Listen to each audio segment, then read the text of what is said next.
Ahogy, Lavasták Árpi vagyok, üdvözöllek a Sevaltos Crocodile csatornán, ahol bemutatom, mennyire szenzációs játék a Crocodile, és felesleges rohanni, mert minden pöckölés számít. Ebben a videóban nem videóelemzéssel fogok foglalkozni, hanem statisztikákkal és az eredmények elemzésével. Ez egy szigorúan Árpi szubjektív elemzés lesz a legutóbbi 5 tornámról, ahol a legjobb 4 közé jutottam, és szerencsésen meg is nyertem azokat. Azoknak a mérkőzéséről, amikről elérhető videóanyag az én vagy más csatornáján, azoknak a statisztikáit gyűjtöttem ki bizonyos szűrő szerint, és ezeket fogom nektek bemutatni.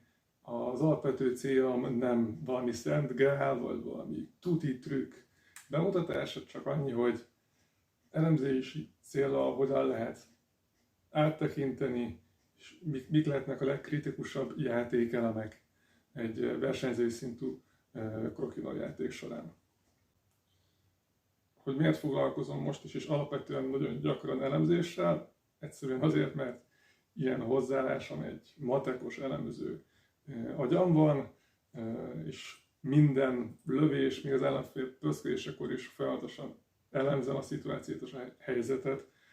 Ha követtétek, láttátok pár elemző videómat, amikor visszatekintek egy játékra, el tudjátok képzelni, hogy mennyire komolyan is veszem, hogy minden lövésnek ez hogyan kell hozzáállni. És a videóanyagom csak 5 erődöntőről és döntőről van, úgyhogy ezeknek az adatait, statisztikáit gyűjtöttem egy táblázatba, és ezeknek bizonyos szeretét fogom most megmutatni nektek. Kezdjük az egyéb statisztikák résszel. Itt látható ugye az 5 mérkőzés, és az, hogy az egyéb statisztikák alatt 3-féle oszlopba gyűjtöttem bizonyos kimutatásokat. Kezdjük a legnehezebbel, vagy talán legnehezebben értelmezhetővel, ez a legutolsó oszlopban szereplő egy-egy pöckölést követően a játékban vezet típusú vagy nevű oszlop. Ez azt tükrözi, hogy amikor egymás ellen játszunk egy mérkőzésen, egy játékon belül, bárki is kezd, a felváltó egy pöckölést követően az adott játékban vezet-e valaki, és ha vezet abban a játékban, akkor kap egy strigulát, egy számot, egyet növekszik ez a szám. Abban az esetben ugye, hogyha Open 20 verseny van, akkor fokozatosan döntetlen, tehát senki sem vezet.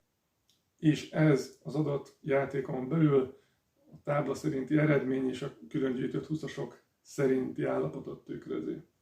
Ha ezt megnézzük, és látjuk, hogy az 5 mérkőzésen Árpi többször vezetett, mint az ellenfele. Nem azért nyertem, mert többször vezettem, inkább ami könnyen elmondható vagy igazolható, az az összes 20-as lövés egy mérkőzés során. Itt látható, hogy a mérkőzés során minden adott ellenfelemnél több 20-ast lőttem, illetve van még egy kisebb számokat tartalmazó oszlop is, ami azt hasonlítja össze, hogy nem szabad lövésből, tehát nem Open 20-ből hány 20-as sikerült elérni. Ilyen lehet egy közvetett lövés is, akár, vagy ha az ellenfél a mi részünkre számokra szerzett véletlenül balesetből egy 20-ast. Itt is látszik, hogy egyetlen egy mérkőzésemet a legutóbbi bajnoki döntőt leszámítva mindegyik egyenes kieséses mérkőzésemen a 4 között. Alapvetően legalább annyi nem szabad lövésből sikeres 20-as találatot lőttem, mint az ellenfelem. Ezek közül, az oszlopok közül szerintem igazán egyértelmű és okozati összefüggés lehet közt, az az, hogy több 20-as lőttem minden adott mérkőzésen, mint az ellenfelem, ezáltal több pontot szereztem is. A körökön belül is több pontot szereztem, akkor meg is nyertem azokat, és többet nyertem belőlük. És akkor térjünk át a szerintem igazán érdemi részre, hogy miből is lehet sok 20-ast szerezni. Természetesen szabadlövésből, Open 20-ből lehet a legtöbb 20-as szerezni, és ha megnézzük a sikeres 20-as szabadlövések számát, látszik egyértelműen, hogy itt is minden egyes mérkőzésemen több szabadlövést, több Open 20-t sikerült szereznem, mint az ellenfelemnek az adott párharcban. A kihagyott szabadlövések számát tekintve, egyetlen mérkőzést leszámítva, ami igen szoros mérkőzés volt amúgy, minden esetben én voltam az, aki kevesebb szabadlövést rontott. A tavalyi novemberi 27. MOM kupán sikerült Berzán és Attila ellen 8-2-ről, az 2-8-ról fordítanom, és nem 12-10-re egy nagyon szoros mérkőzésen. Ott többet rontottam a mérkőzés elején, a mérkőzés második felén viszont Attila rontott többet.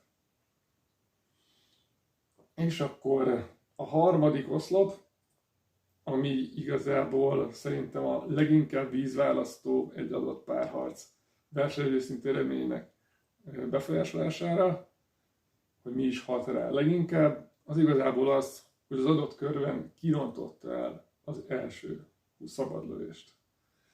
Itt is leszámítva ezt a tavalyi Attila elleni döntőmet, minden esetben én voltam az, aki sokkal kevesebbszer rontott el a szabadlövést, és ezért nekem volt könnyebb dolgom megnyerni az adott kört.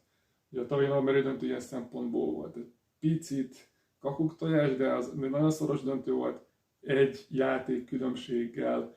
Én egyre többször rontottam egy szabadlövést, mint Attila, de ahogy látjátok, ugye a legutolsó oszlopban a sikeres 20-as szabadlövések arányát, ott is nagyon szorosan egymás mellett haladtunk, és több mint 70% felett lőttük be a szabadlövéseinket a rendelkezésre álló lehetőségeinkből. Az összes többi mérkőzésen a szabadlövés sikeressége általában jelentős különbség volt köztem és az ellenfelem között.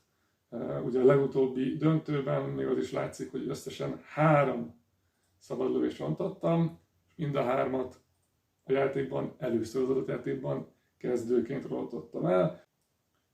A lényeg a szabadlövések statisztikák közül a 2 nagyon fontos oszlop, a sikeres szabadlövések aránya, illetve az először kihagyott 20-as szabadlövés Open 20 száma. Ebben az esetben, hogyha kevesebbszer, az jól mondva, később rontasz szabadlövést, mint az ellenfeled, akkor sokkal könnyebb helyzetben vagy az adott játékban, illetve nagy számok szerint több pont sok 20-asból keletkezik, 20-asok jelentős többsége ezzel, mert Open 20-ből szabadlövésből szerezhető, ezáltal érdemes jól lőni a szabadlövéseket. Ez nem jelenti azt, hogy én csak a szabadlövésben voltam esetleg jobb az adott játékban, az adott párharcban az ellenfelemnél. Ez játékról játékra, pöckölésről pöckölésre változhat, de mindenféleképpen hangsúlyos és nagyon fontos siker kategória az, hogy mennyire jól lőd a szabadlövést. Hát akkor ennyi lett volna az elemző, táblás, statisztikás rövid videóm a legfőbb tanulsággal, hogy minél több szabadlövést érdemes belőni. Ha tetszett ez a videó, küldj nyugodtan egy lájkot, kövesd a csatornámat, köszi szépen a figyelmet, sziasztok!